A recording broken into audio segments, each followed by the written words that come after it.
Di awal film, kita akan diperkenalkan dengan Samir, seorang petinju amatir yang sedang meniti karir untuk menjadi seorang petinju pro. Ketika sedang berlatih, Sasana Samir diserang kelompok gangster. Mereka mengeroyok guru Samir, sehingga membuat Samir murka. Hingga pada akhirnya, ia pun terlibat dalam perkelahian, yang menyebabkan seorang anggota gangster terluka parah. Alhasil, Samir dan pelatihnya itu dijebloskan ke dalam penjara selama 4 bulan. Le vide. C'est toi et le peuple. Il faut résister. Lalu kita akan diceritakan bahwa sebelum menjadi petinju, Samir dulunya adalah anggota gangster. Akan tetapi, Samir memutuskan bertobat dan mencoba peruntungan menjadi petinju. Singkat cerita, Samir pun dibebaskan bersyarat dan wajib melapor secara rutin. Samir yang merupakan imigran yatim piatu, ternyata tidak punya tempat tinggal dan hidup lontang-lantung di jalanan. Kemudian, Samir dihampiri oleh 2 anggota gangster, yaitu Khalid dan Kasim. Mereka berdua berniat mengajak Samir kembali bergabung dalam kelompok gangster mereka. Akan tetapi, Samir tetap pada pendiriannya yang tidak ingin lagi terlibat dalam hal yang berbau kriminalitas. Pendiriannya yang kuat tersebut justru membuat Khalid dan Kasim marah. C'est Farad qui va t'enculer, espèce de petit. Untuk bertahan hidup, Samir bekerja sebagai kuli bangunan. Walaupun dengan upah minim dan beresiko tinggi, Samir tetap menjalankan pekerjaan barunya tersebut dengan sangat giat dan telaten.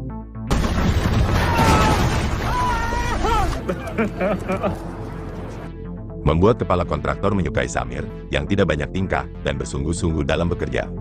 Bahkan si kepala kontraktor berjanji akan memberikan Samir kontrak kerja tetap apabila masa bebas bersyaratnya habis. Saat dalam perjalanan pulang, Samir kembali dicegat oleh Khalid dan Kasim yang berniat menangkapnya untuk dibawa menghadap si ketua gangster. Samir yang menyadari akan hal itu, berusaha melarikan diri hingga terjebak di sebuah gedung kosong. Di sanalah Samir berusaha bersembunyi dari kejaran kedua gangster tersebut. Sialnya, Khalid berhasil menemukan Samir hingga mereka berdua terlibat pergelutan.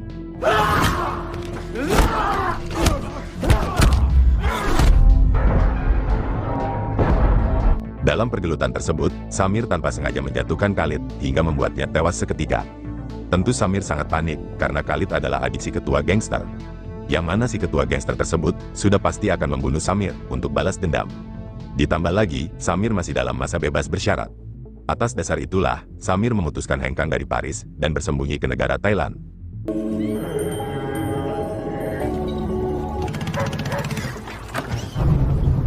Adegan berpindah pada 5 tahun kemudian, terlihat Samir sedang menangkap ikan bersama dengan para nelayan.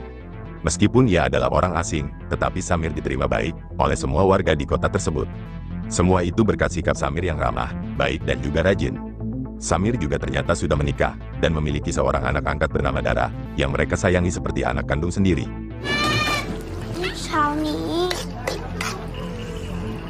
Istri Samir yang bernama Mia ternyata juga berdarah Prancis dan juga pasti berbahasa Prancis sama seperti Samir.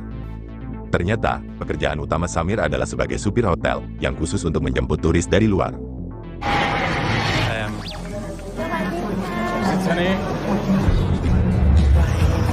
Sedangkan Mia yaitu istri Samir, bekerja sebagai manajer restoran yang merupakan milik sepupunya.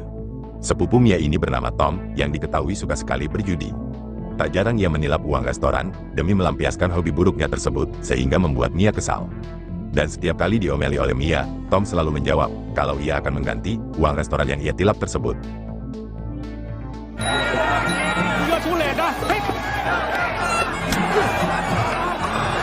Di samping sibuk bekerja mencari nafkah, Samir tak lupa untuk menyalurkan hobinya, yaitu sebagai petarung. Hari ini Samir akan bertarung melawan seorang petarung dari desa sebelah. Terlihat Tom juga ada di sana dan bertaruh atas nama Samir. Kita akan diperkenalkan dengan Tiong, guru yang selama 5 tahun terakhir telah melatih Samir bela diri Muay Thai.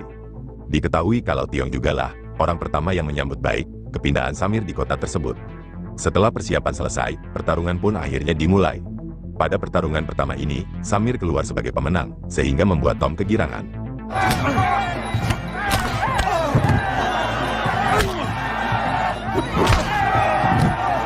Namun entah kenapa, pada pertarungan kedua, Tom malah memasang taruhan atas nama lawan Samir. Yang mana artinya, jika Samir kalah, maka Tom akan menang bertaruh. Hingga duel kedua pun dimulai.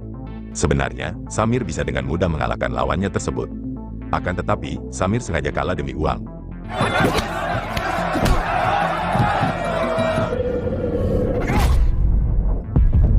Ternyata, Samir sudah membuat kesepakatan dengan panitia pertandingan dan juga Tom.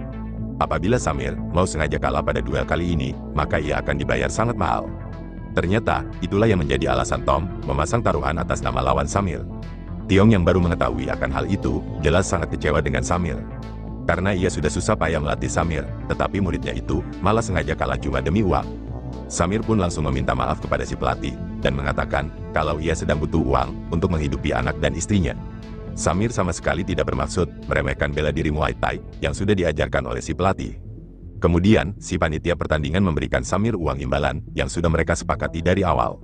Tom juga berterima kasih kepada Samir, karena berkat dirinya, Tom menang besar hari ini.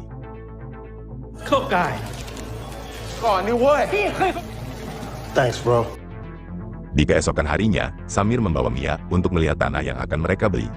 Lahan tersebut berada tepat di tepi pantai, yang akan Mia bangun sebuah restoran.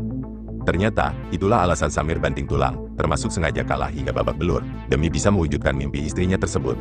Samir sangat menyayangi Mia, yang telah banyak menolong dirinya. Sejak pertama kali, Samir menginjakkan kaki di Thailand.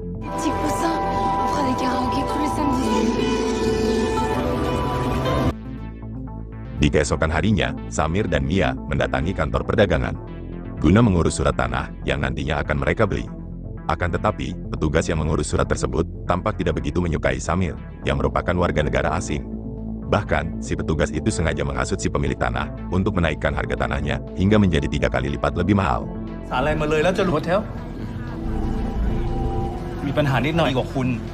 Hal itu jelas membuat Mia sangat kecewa, karena ia dan Samir hanya memiliki modal yang pas-pasan. Jadi mana mungkin mereka berdua bisa membeli tanah tersebut. Samir yang melihat istrinya bersedih, hanya bisa berusaha menenangkannya.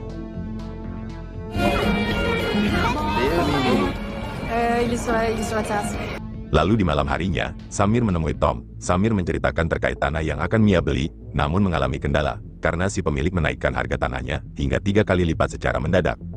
Tom ternyata kenal dengan pemilik tanah tersebut, yang merupakan seorang ketua mafia. Tom akan mencoba membantu Samir, mempertemukannya dengan si ketua mafia, untuk bernegosiasi masalah harga tanah tersebut. Akan tetapi, Tom tidak bisa menjanjikan, kalau negosiasi tersebut akan berjalan lancar. Karena si ketua mafia pemilik tanah tersebut, dikenal sangat serakah dan juga brutal. Selain berbisnis tanah lahan, si ketua mafia tersebut juga menjalankan berbagai bisnis ilegal. Mulai dari barang haram, senjata api ilegal, hingga prostitusi. Samir yang sangat ingin membahagiakan istrinya, tetap ingin dipertemukan dengan si ketua mafia tersebut, guna meminta keringanan harga.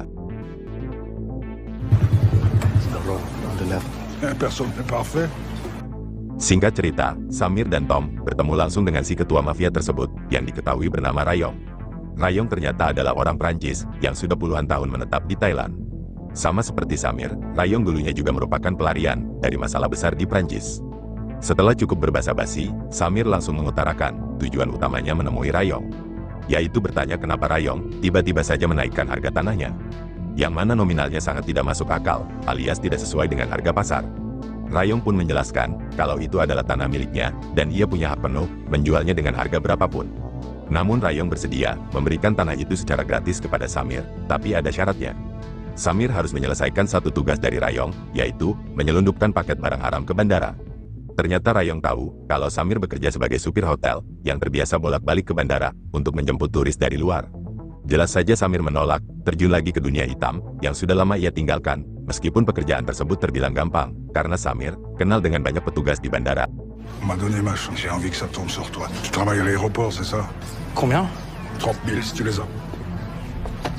Rayong menanggapi penolakan Samir dengan santai. Namun, Rayong meminta Samir untuk memikirkan tawarannya tersebut, mengingat Samir sangat menginginkan tanah tersebut demi bisa membahagiakan istrinya, yaitu Mia.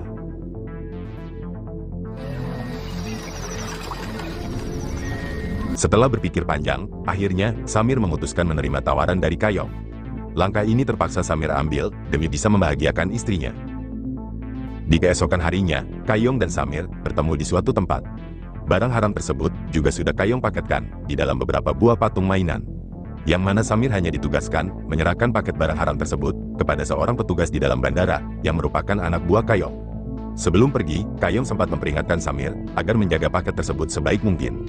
Apabila barang tersebut hilang, maka Kayong tidak akan segan-segan menghabisi Samir dengan cara brutal. Di keesokan paginya, Samir berangkat ke bandara seperti biasanya, yaitu mengantar para turis dari hotel. Ketika akan masuk ke kawasan bandara, mobil Samir sempat diperiksa. Namun untungnya, barang haram yang dibawa Samir tidak terdeteksi oleh para petugas. Sehingga, Samir bisa memasuki bandara dengan leluasa.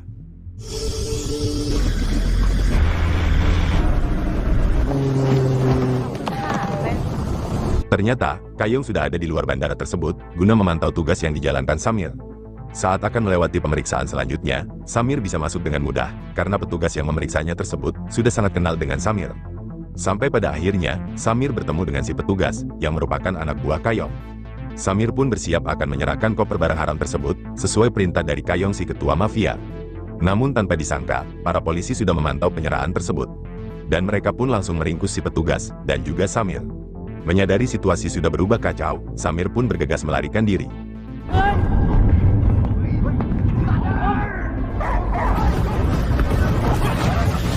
Dan hal itu dilihat oleh Kayong, yang tampak kecewa kepada Samir, yang malah meninggalkan koper tersebut. Sementara para polisi masih berusaha mengejar Samir, yang mencoba melarikan diri. Kemudian, Samir memutuskan bersembunyi di dalam sungai.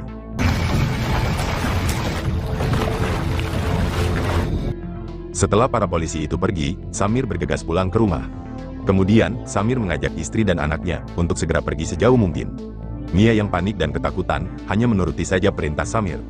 Namun sialnya, di luar sudah ada puluhan anak buah Kayong yang bersiap memberi pelajaran kepada Samir.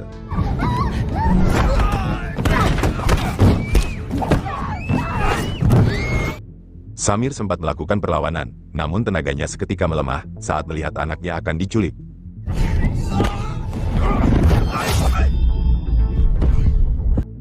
Dalam keadaan sekarat, Samir harus menyaksikan istrinya dihabisi oleh kelompok Kayong secara brutal.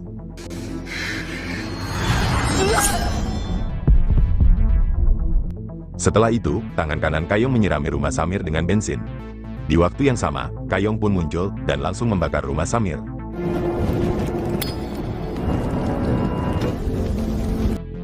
Tak lama setelah mereka pergi, Samir pun langsung menggelinding ke dalam sungai. Di waktu yang bersamaan, Tiong datang menyelamatkan Samir. Kemudian, ia membawa Samir ke rumahnya untuk diobati.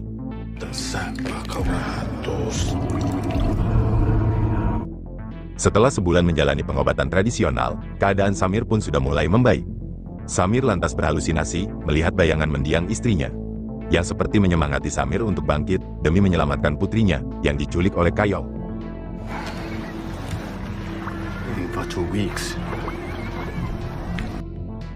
Setelah keadaannya sudah pulih total, Samir pun langsung menemui Tom. Melihat Samir yang masih hidup, Tom pun merasa sangat bersyukur, dan seakan tidak percaya. Selama ini ia mengira, kalau Samir sudah meninggal, sama seperti adiknya yaitu Mia. Samir bertanya kepada Tom, di mana keberadaan markas Rayong. Karena Samir akan balas dendam, menghabisi Rayong dan kelompoknya, sekaligus menyelamatkan putrinya yang diculik. Tom mengatakan, kalau Rayong sudah kembali ke markas utamanya, yang berada di Bangkok. Sedangkan si tangan kanan Kayong, masih berada di kota ini, untuk mengelola semua bisnis Rayong.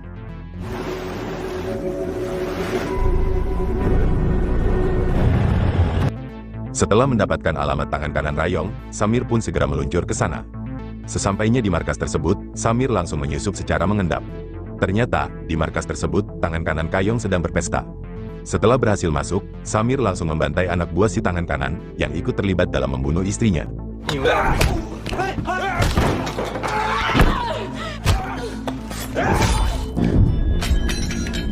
Setelah itu, Samir mulai menggeledah setiap ruangan, untuk mencari keberadaan putrinya. Saat tiba di lantai atas, Samir pun terlibat baku hantam dengan para anak buah si tangan kanan.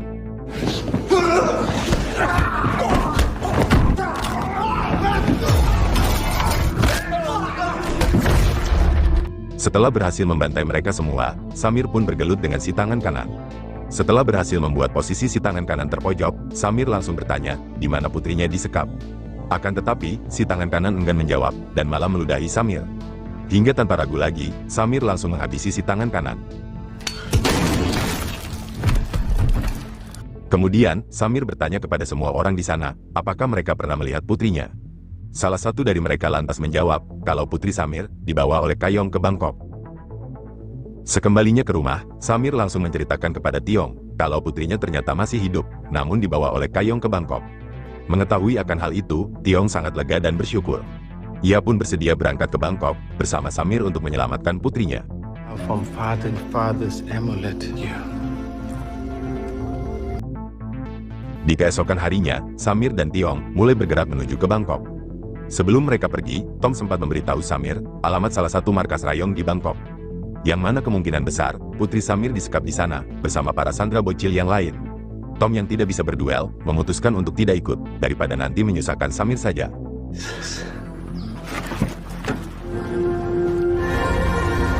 Dengan menaiki sebuah kapal, Samir dan Tiong segera meluncur ke Bangkok. Singkat cerita, mereka berdua tiba di Bangkok dan langsung meluncur ke markas Kayong. Tiong mencoba mengalihkan perhatian kelompok Kayong agar Samir bisa menyusup ke dalam markas. Hingga pergelutan antara Tiong dan kelompok Kayong pun terjadi. Sementara itu, Samir sudah berhasil menyusup ke markas dan bertanya kepada salah satu pekerja, di manakah para bocil termasuk putrinya disekap oleh Rayong. Seorang pekerja yang kebetulan tahu di mana tempatnya, tanpa ragu mengantar Samir menuju ke sana. Ternyata, para bocil yang diculik oleh Rayong dipaksa bekerja memaket barang haram yang disembunyikan ke dalam lobster. Sesampainya ke dalam ruangan tersebut, Samir langsung membantai para penjaga di sana.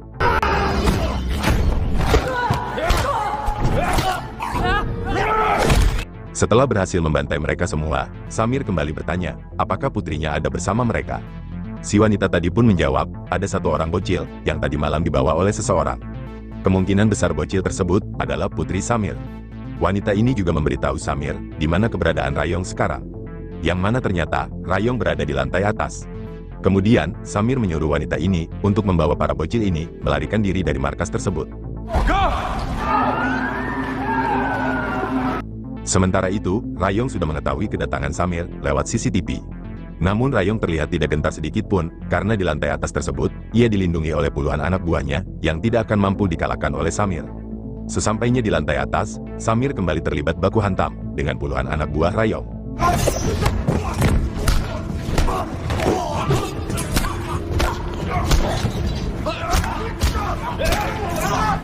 Samir yang diselimuti api amarah, membantai mereka satu persatu tanpa ampun. Di waktu yang sama, Tiong pun muncul membantu Samir. Tiong menyuruh Samir mencari Rayong, sementara para anak buah Rayong ini, Tiong yang akan menanganinya. Saat akan menaiki lift, Samir kembali diserang oleh para anak buah Rayong yang lain.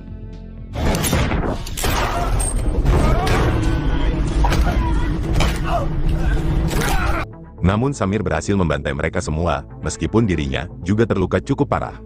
Melihat para anak buah terbaiknya tewas dibantai Samir, barulah Rayong mulai ketar-ketir. Dalam keadaan sekarat, Samir berusaha menyerang Rayong. Namun keadaannya yang sudah semakin melemah, membuat Samir tumbang tak berdaya. Rayong langsung mengatakan kepada Samir, kalau putri Samir sudah ia serahkan kepada Tom. Ternyata, Tom sudah memberitahu Rayong, kalau Samir akan datang untuk membunuhnya. Sehingga, Rayong bisa mengantisipasi kedatangan Samir, dengan mempersiapkan puluhan anak buahnya yang bersenjata. Sebagai imbalan atas info dari Tom, Rayong bersedia menyerahkan putri Samir kepadanya. Lagi pula, Rayong tidak membutuhkan anak Samir, yang masih kecil, dan tidak bisa dipaksa bekerja. Dengan kata lain, Tom terpaksa mengkhianati Samir, demi menyelamatkan keponakannya tersebut. Alasan Rayong sangat ingin membunuh Samir, ternyata bukan karena barang haram miliknya, yang telah dihilangkan oleh Samir. Tetapi alasan Rayong ingin membunuh Samir dan juga istrinya, tak lain karena dendam pribadi. Gangster yang tak sengaja dihabisi oleh Samir di awal film, ternyata adalah keponakan Rayong. Di saat Rayong akan menghabisi Samir, Samirlah yang lebih dulu menghabisi Rayong, menggunakan beling yang masih menempel di tubuhnya.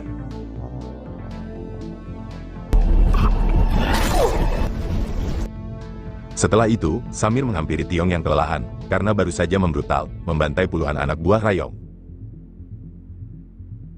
Singkat cerita, Samir pun langsung menemui Tom, yang sudah memiliki restoran baru, pada tanah lahan yang dijual oleh Rayong.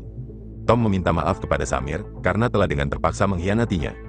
Samir yang tadinya berniat ingin membunuh Tom, memilih untuk membatalkan niatnya, karena bagaimanapun juga, Tom hanya berniat ingin menyelamatkan putrinya.